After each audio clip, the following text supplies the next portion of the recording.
Infinixல இருந்து Hot 20 அப்படின்னு ஒரு 5G மொபைல் 12000 ரூபாய் பிரைஸ் செக்மென்ட்க்கு புதுசா லான்ச் பண்ணிருக்காங்க. இது எப்படி இருக்கு பாப்போமா? இந்த மொபைலை பத்தி பார்க்கிறதுக்கு முன்னாடி இது கூடவே இன்னொரு மொபைலும் லான்ச் பண்ணிருக்காங்க Hot 20 Play அப்படின்னு சொல்லி. அது 10000 ரூபாய் பிரைஸ் செக்மென்ட் உள்ள வருது. ஒருவேளை உங்களுக்கு 4G மொபைலா தேவைப்படுது அப்படின்னா அந்த மாதிரி கூட நீங்க ட்ரை பண்ணி பார்க்கலாம். இந்த மொபைலை இப்போ ஓபன் பண்ணி பார்ப்போம். பாக்ஸ் பார்த்தோம் அப்படின்னா எப்பவுமே இவங்களோட ஹாட் சீரிஸ் வந்து கிரீன் கலர்ல தான் கொடுக்குறாங்க. அதே மாதிரி தான் இந்த பாக்ஸும் கொடுத்துருக்காங்க. முன்னாடி மாடல் நேம் வந்து கொடுத்துருக்காங்க. கீழே அதோட பெரிய ஹைலைட்டான ப்ராசஸர் வந்து மென்ஷன் பண்ணியிருக்காங்க. பின்னாடி எப்பயும் போல அதோட ஃபீச்சர்ஸ் எல்லாமே கொடுத்துருக்காங்க. இப்போ பாக்ஸ் ஓபன் பண்ணுவோம். பாக்ஸ்க்குள்ள Hot 20 5G மொபைல் இருக்கு. எப்பவுமே கொஞ்சம் பெருசா கொடுப்பாங்க. இந்த டைம் கொஞ்சம் ஷார்ட்டா இருக்கிற மாதிரி இருக்கு. அதுக்கப்புறம் ஒரு 18 வாட் ஃபாஸ்ட் சார்ஜிங் அடாப்டர் இருக்கு. ஒரு டைப் சி சார்ஜிங் கேபிள் இருக்குது. யூசர் மேனுவல் வாரண்டி கார்டு கொடுத்துருக்காங்க. எக்ஸ் கிளப்போட அந்த டாலர் பேப்பர் வந்து கொடுத்துருக்காங்க. கடைசியா ஒரு நல்ல குவாலிட்டியான ஒரு டிபியூ கேஸ் இருக்கு. முதல்ல டிசைன் அப்படின்னு பார்த்தா ஒவ்வொரு டைமும் அவங்களோட டிசைன்ல சின்ன சின்ன சேஞ்சஸோட ஏதாவது புதுசா கொண்டு வராங்க. அதே மாதிரி தான் இந்த டிசைனும் கொண்டு வராங்க. இங்க வெர்டிகலா லைன் மாதிரி கொடுத்து மேல வந்து பிளைனா கொடுத்து அதுக்குள்ள 5G அப்படின்னு சொல்லி சின்னதா போட்டிருக்காங்க. அந்த கேமரா வந்து நல்லா பெருசா பார்க்கிறதுக்கு ஸ்டைலா இருக்கிற மாதிரி கொடுத்திருக்காங்க. கீழே Infinix அப்படின்னு சொல்லி பிராண்டிங் கொடுத்திருக்காங்க. ஆனா ரியர் என்னமோ பிளாஸ்டிக் பேக் தான். மொபைலோட திக்னஸ் எப்பயும் போல தான் இருக்கு. 8.93 mm இருக்கு. வெயிட் 205 கிராம் இருக்கு. இன்னும் கொஞ்சம் வெயிட்டை கண்ட்ரோல் பண்ணி கொண்டு வந்திருந்தாங்கன்னா நல்லா இருந்திருக்கும். ஃபர்ஸ்ட் இந்த மொபைலோட ஹைலைட்டான விஷயம் என்னன்னா இதோட ப்ராசஸர் தான். ஏன்னா இது கேமர்ஸை டார்கெட் பண்ணி கொண்டு வந்திருக்காங்க. அந்த அளவுக்கு ஒரு சூப்பரான ப்ராசஸரை கம்மியான பிரைஸ் செக்மென்ட்க்கு எடுத்துட்டு வந்திருக்காங்க. இதுல MediaTek Dimensity 810 அப்படிங்கிற ஒரு ப்ராசஸர் வந்து கொடுத்திருக்காங்க. பொதுவா இந்த ப்ராசஸர் வந்து 13000 ரூபாய், 15000 ரூபாய், 17000 ரூபாய் வரைக்கும் சேல் ஆகுது. பட் இவங்க 12000 ரூபாய் பிரைஸ் செக்மென்ட்க்கு கொண்டு வந்திருக்காங்க. இது வந்து ஒரு 5G ப்ராசஸர், ஒரு 6nm ப்ராசஸர். இதோட பெர்ஃபார்மன்ஸ் நம்ம நிறைய மொபைல்ல டிஸ்கஸ் பண்ணியிருக்கிறோம். இருந்தாலுமே இதோட ஆன்டிட்யூட் ஸ்கோர் அப்படின்னு பார்த்தா 3,16,000 வருது. ஓரளவு டீசென்ட்டான ஸ்கோர் தான். கேமிங் பெர்ஃபார்மன்ஸ்மே ஓரளவு டீசென்ட்டா இருக்கு. லோ கிராபிக்ஸ்ல நல்லாவே கேம் விளையாண்டுக்க முடியுது. ஹீட்டிங் இஷ்யூ அப்படின்னு பார்த்தா நீங்க ஹெவியா கேம் விளையாண்டீங்க அப்படின்னா ஹீட்டிங் இஷ்யூ இருக்க தான் செய்யுது. பட் இந்த பிரைஸ் செக்மென்ட்க்கு அதை பெருசா நம்ம குறை சொல்ல முடியாது. பட் ஓவராலா இந்த பிரைஸ் செக்மென்ட்க்கு ஒரு நல்ல பெர்ஃபார்மன்ஸ் வந்து இந்த மொபைல் கொடுக்குது. அடுத்த டிஸ்ப்ளே அப்படின்னு பார்த்தா இங்க 6.6 இன்ச்ல Full HD Plus IPS LCD display தான் கொடுத்திருக்காங்க. AMOLED டிஸ்ப்ளே எல்லாம் கொடுக்கல. இதுல கொஞ்சம் டிசப்பாயிண்டட் தான். இருந்தாலுமே இதுக்கு 120 Hz ரெஃப்ரெஷ் ரேட் கொடுத்திருக்காங்க. 180 Hz டச் சாம்பிளிங் ரேட் கொடுத்திருக்காங்க. யூஸ் பண்றதுக்கு நல்லா ஸ்மூத்தா இருக்கு. கலர்ஸ் ஓகேவா இருக்கு. ஷார்ப்னஸ் நல்லா இருக்குது. இன்டோர்ல யூஸ் பண்ணும்போது பிரைட்னஸும் நல்லா இருக்குது.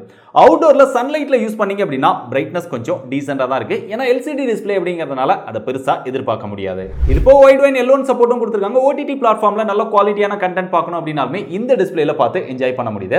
பட் இந்த பிரைஸ் செக்மென்ட்க்கு இவங்க வாட்டர் டிராப் நாட்ச் ஸ்டைல் தான் எடுத்துட்டு வந்திருக்காங்க. பஞ்ச் ஹோல் கொடுத்திருந்தாங்க அப்படின்னா இன்னும் நல்லா இருந்திருக்கும். பட் நிறைய பிராண்ட் வந்து 20000 ரூபாய் வரைக்குமே கொடுக்குறாங்க. அதை பார்க்கும்போது இது ஓரளவு ஓகே அப்படின்னு சொல்லலாம். அடுத்து இதோட சாஃப்ட்வேர் அப்படின்னு பார்த்தா out of the box Android 12 கொடுத்திருக்காங்க. XOS 10.6 வெர்ஷனோட வருது. யூஸ் பண்றதுக்கு நல்லா இருக்கு, ஸ்மூத்தா இருக்கு. நிறைய ஃபீச்சர்ஸ் எப்பயும் போல கொடுத்திருக்காங்க. நம்ம நிறைய வீடியோஸ்ல மென்ஷன் பண்ணியிருக்கோம். நம்ம வீடியோ ரெகுலரா பார்க்குறவங்களுக்கு தெரிஞ்சிருக்கும். ஆனா இந்த தேவையில்லாத புஷ் நோட்டிஃபிகேஷன்ஸ் அதிகமாக கொடுக்குறாங்க. தேவையில்லாத ப்ளூடூத் நிறைய இருக்கு. அது எல்லா இதுலயுமே இருக்கு. பட் இவங்க அந்த புஷ் நோட்டிஃபிகேஷன்ஸை கொஞ்சம் குறைச்சாங்க அப்படின்னா இதுல இருக்கிற எக்கச்சக்கமான ஃபீச்சர்ஸ்க்கு நிறைய பேர் இதை விரும்பி யூஸ் பண்ணுவாங்க அப்படின்னு எதிர்பார்க்கிறேன். இதோட பிளேஸ்மெண்ட் அப்படின்னு பார்த்தா லெஃப்ட்ல சிம் ஸ்லாட் கொடுத்திருக்காங்க. அது ஓபன் பண்ணா dual sim with dedicated SD card slot வந்து கொடுத்திருக்காங்க. ரெண்டு சிம்மே 5G சப்போர்ட் பண்ணும். நான் ஏற்கனவே சொன்ன மாதிரி இது ஒரு 5G மொபைல். அது போக இதுல 12 5G பேண்ட் சப்போர்ட் வந்து கொடுத்திருக்காங்க. இந்தியால இருக்கக்கூடிய மேக்ஸிமம் 5G பேண்ட்ஸ் வந்து இதுல கவர் பண்ணிருக்காங்க. இதை நீங்க வாங்கி யூஸ் பண்ணாலுமே 5G மொபைலா யூஸ் பண்ணிக்க முடியும் அப்படின்னு சொல்லி பிராண்ட் வந்து கிளைம் பண்றாங்க. சோ மத்த பிராண்ட் மாதிரி கம்மியான 5G பேண்ட் கொடுக்காம நிறைய கவர் பண்ணது ஒரு நல்ல விஷயம் அப்படின்னு சொல்லலாம். அது போக SD கார்டு வந்து மேக்ஸிமமா 1 TB வரைக்கும் சப்போர்ட் பண்ணும். அப்படியே பாட்டம்ல வந்தா இங்க 3.5mm ஜாக் இருக்கு. மைக் இருக்கு. டைப் சி சார்ஜிங் போர்ட் இருக்கு. பக்கத்துலயே ஸ்பீக்கர் இருக்கு. இந்த மொபைல்ல சிங்கிள் ஸ்பீக்கர் தான் கொடுத்திருக்காங்க. மியூசிக் எக்ஸ்பீரியன்ஸ் ஓரளவு ஓகேவா இருக்கு. டீசென்ட்டான லவுட்ல நம்மளால கேட்டுக்க முடியுது. ரைட் சைடுல வந்தோம் அப்படின்னா இங்க வால்யூம் அப் டவுன் பட்டன் இருக்கு. அது கீழேயே பவர் பட்டன் இருக்கு. அதுலயே ஃபிங்கர் பிரிண்ட் சென்சாரும் கொடுத்துட்டாங்க. யூஸ் பண்றதுக்கு ஃபாஸ்டா இருக்கு, அக்யூரேட்டா இருக்கு. ஃபேஸ் அன்லாக்கும் ஃபாஸ்டா இருக்கு. அடுத்து கேமரா அப்படின்னு பார்த்தா பார்க்கிறதுக்கு ரெண்டு கேமரா பெருசா கொடுத்திருக்காங்க. ஆனா இருக்கிறது என்னமோ ஒரே ஒரு கேமரா தான். 50 மெகாபிக்சல் பிரைமரி சென்சாரா ரியர்ல இருக்கு. அது போக ஒரு AI கேமரா அப்படின்னு சொல்லி பிராண்ட் வந்து கிளைம் பண்றாங்க. அது என்ன பர்பஸ்க்கு யூஸ் பண்றாங்க அப்படிங்கிறது எனக்கு தெரியாது. அவங்களும் பெருசா அதை பத்தி எக்ஸ்பிளைன் பண்ணதும் கிடையாது. அது போக இங்க டுயல் LED ஃபிளாஷும் கொடுத்திருக்காங்க. செல்ஃபி கேமரா இதுல 8 மெகாபிக்சல் செல்ஃபி கேமரா வருது. 5G மொபைல் அப்படிங்கிறதுனால பெரும்பாலும் எல்லா பிராண்ட்லயுமே 8 மெகாபிக்சல் தான் இந்த பிரைஸ் செக்மென்ட்க்கு கொடுக்குறாங்க. இதோட கேமரா பெர்ஃபார்மன்ஸ் அப்படின்னு பார்த்தா அவுட்டோர்ல நல்ல சன்லைட்ல எடுத்தீங்க அப்படின்னா ஓரளவு டீசென்ட்டா நம்மளால நம்மளால போட்டோஸ் வந்து எடுத்துக்க முடியுது.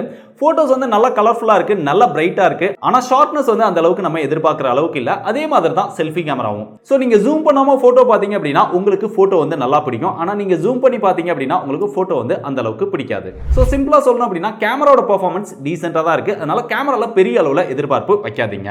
இது போக இதுல வீடியோஸ் அப்படின்னு பார்த்தா செல்ஃபி அண்ட் ரியர் ரெண்டுலயுமே மேக்ஸிமமா 2K வரைக்கும் நம்மளால வீடியோஸ் வந்து ரெக்கார்ட் பண்ணிக்க முடியும். அதுவுமே ஓரளவு டீசென்ட்டா தான் இருக்கு. EAS சப்போர்ட் இந்த மாதிரி எதுவுமே கொடுக்கல. அதனால நீங்க ஷேக் பண்ணாம எடுத்தீங்க அப்படின்னா ஓரளவு டீசென்ட்டா நம்மளால வீடியோஸ் வந்து எடுத்துக்க முடியும்.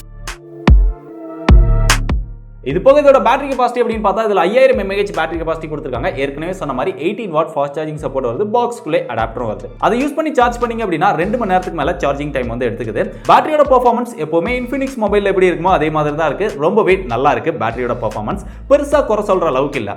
நீங்க நார்மலா யூஸ் பண்ணீங்க அப்படின்னா உங்களுக்கு 2 நாளைக்கு பேட்டரி லைஃப் தாராளமா வரும். நீங்க ஹெவியா யூஸ் பண்ணீங்கன்னா கூட உங்களுக்கு ஒரு நாளைக்கு பேட்டரி லைஃப் வரும். 120 Hz ரெஃப்ரெஷ் ரேட் வச்சு நீங்க யூஸ் பண்ணாலுமே பேட்டரியோட பெர்ஃபார்மன்ஸ் நல்லா இருக்கு. பெருசா ட்ரெயின் ஆகல. சோ ஓவராலா பேட்டரி நல்லா ஆப்டிமைஸ் பண்ணியிருக்காங்க.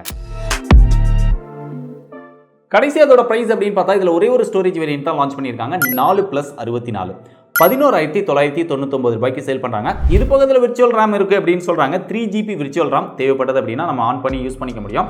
அது வந்து ஒரு மார்க்கெட்டிங் டெக்னாலஜி தான். அதை யூஸ் பண்ணி நீங்க 7GB RAM இருக்கு அப்படின்னு யாராவது சொன்னாங்கன்னா அதெல்லாம் நம்பி வாங்க வேண்டாம். அதெல்லாம் பெருசா உங்களுக்கு பெர்ஃபார்மன்ஸ்ல டிஃபரன்ஸ் இருக்காது. இப்போ இந்த 12,000 ரூபாய்க்கு இந்த மொபைலை வாங்கலாமா வேண்டாமா அப்படின்னு கேட்டீங்கன்னா இந்த பிரைஸ் செக்மென்ட்க்கு ஒரு நல்ல பெர்ஃபார்மன்ஸ் இருக்கக்கூடிய ஒரு 5G ப்ராசஸர் வேணும். 5G மொபைலாவும் இருக்கணும். டிஸ்ப்ளே வந்து 120 Hz ரெஃப்ரெஷ் ரேட்டோட LCD டிஸ்ப்ளேவா இருந்தாலும் ஓகே அப்படின்னு நினைக்கிறவங்க தாராளமா இந்த மொபைலை ட்ரை பண்ணி பார்க்கலாம். பட் பெரிய அளவுல கேமராவை எதிர்பார்க்கறீங்க, ஃபாஸ்ட் சார்ஜிங் சப்போர்ட் இன்னும் அதிகமா இருக்கணும் அப்படின்னு நினைக்கிறீங்க அப்படின்னா அவங்களுக்குலாம் இந்த மொபைல் செட் ஆகாது. பட் அந்த மாதிரி நீங்க போகணும் அப்படின்னா 4G மொபைலுக்கு தான் போகணும். 5G மொபைல்ல யாரும் அந்த அளவுக்கு பெஸ்ட்டா இந்த பிரைஸ் செக்மென்ட்க்கு ஆஃபர் பண்ணல. மத்தவங்க இதே பிரைஸ் செக்மென்ட்க்கு MediaTek Dimensity 700 ப்ராசஸர் தான் கொடுக்குறாங்க. பட் அதை கம்பேர் பண்ணும்போது இந்த டிஸ்ப்ளே இந்த ப்ராசஸருக்காக நீங்க ட்ரை பண்ணணும் அப்படின்னு நினைச்சீங்கன்னா ஒரு கேமர்ஸா இருந்து தாராளமா ட்ரை பண்ணி பாருங்க. பெஸ்ட் பை லிங்க் டிஸ்கிரிப்ஷன்ல கொடுத்துருக்கேன்.